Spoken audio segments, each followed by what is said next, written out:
नीरजा की हाल ही में शादी हुई थी, लेकिन अचानक उसके पति के गुजर जाने से किस तरह नीरजा अपना आपा खोकर एक 50 साल के बूढ़े से अपना बैटरी चार्ज करवा लेती है। दरअसल नीरजा और एलेक्स की हाल ही में शादी हुई है, लेकिन कुछ दिन बाद किसी कारण एलेक्स एक्सपायर हो जाता है, जिससे नीरजा बिल्कुल अकेली पड़ जाती है। नीरजा के मम्मी पापा उसे दूसरी शादी कर लेने का सजेशन देते हैं, लेकिन नीरजा एलेक्स को तन मन धन से प्यार करती थी, जिसके कारण वो उसे अपने दिल से निकाल नहीं पाई और विधवा बनकर पूरी जिंदगी बिताने को सोचती है। लेकिन काफी दिन बीत जाने पर नीरजा को अब हर रात को क्या कहूँ, हाय हाय कुछ कुछ होता है ऐसा वाला फीलिंग होने लगा, जिससे नीरजा अपने आप को सेटिस्फाई करने के लिए अपने लिए ऑनलाइन टॉय मंगाती है और हर रात को अपने खिलौने के साथ खेलने लगती है। फिर भी नीरजा सब कुछ ट्राई करने के बाद भी वो नाखुश थी, जिससे नीरजा एलेक्स को भूलकर आगे बढ़ने का डिसीजन लेती है। नीरजा अब अपने घर में रहने वाले माली के ऊपर डोरे डालने लगती है, लेकिन माली का दिल साफ होने के कारण वो नीरजा को कुछ खास भाव नहीं देता। नीरजा अब सोशल मीडिया पे अपना अकाउंट खोलकर राहुल नाम के एक बंदे से बात करने लगी। बातचीत इतनी आगे बढ़ जाती है कि दोनों डेट पर जाने का डिसीजन लेते हैं, जिससे नीरजा राहुल को अपने घर पर लेके आती है। काफी दिन बाद नीरजा को एक विधवा औरत से 18 साल की कुंवारी लड़की जैसी फीलिंग आने लगी। इधर राहुल एलेक्स और नीरजा की पुरानी फोटो देख समझ जाता है कि नीरजा पहले भी इस्तेमाल हो चुकी है, क्योंकि राहुल एक डिसेंट फैमिली से बिलोंग करता था, जिससे राहुल नीरजा और अपने रिश्ते को आगे न बढ़ने का सजेशन देता है। अब नीरजा उदास मनली अपने माली को सारी बात बताने लगती है, लेकिन माली की नीयत में कोई खोट नहीं था, जिससे माली नीरजा को मैं आपको बहन समान मानता हूँ कहकर बात को टाल देता है। अब नीरजा हर बार की तरह पार्क में जॉगिंग के लिए जाती, लेकिन आसपास के सभी लोग जानते थे कि नीरजा एक विधवा औरत है, जिससे कोई उसे कुछ खास भाव नहीं देता था। नीरजा की नजर 50 साल के अजय पर पड़ती है। अजय का भी उसकी बेटी के अलावा कोई नहीं, उसकी बेटी भी हमेशा एक माँ चाहिए कहकर अजय के परेशान करती है।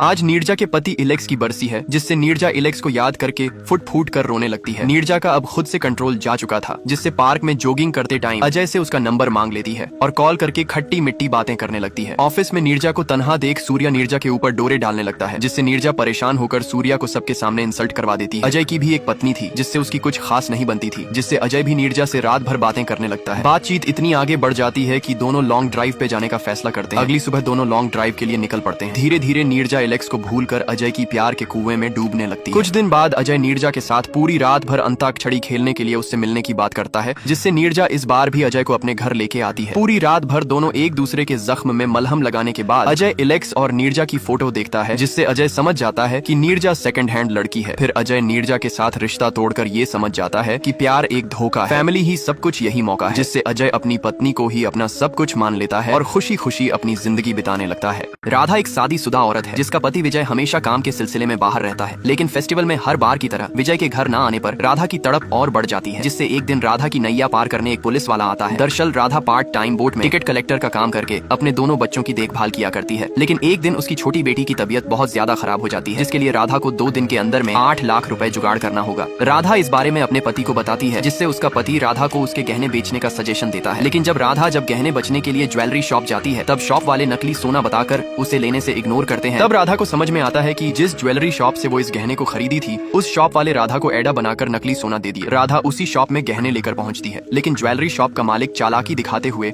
राधा को गहने के बिल बॉक्स मांगता है। राधा घर में इधर उधर बिल बॉक्स खोजने लगती है, लेकिन उसे क्या पता था उसका बेटा बिल बॉक्स का हवाई जहाज बनाकर खेल रहा होगा। बहुत खोजने के बाद राधा को अपने बेटे के बिस्तर में बिल बॉक्स मिलता है। राधा बिल बॉक्स लेकर इस बार भी दुकान जाती है, लेकिन दुकान वाले राधा को धक्के मार के दुकान से बाहर निकाल देते हैं।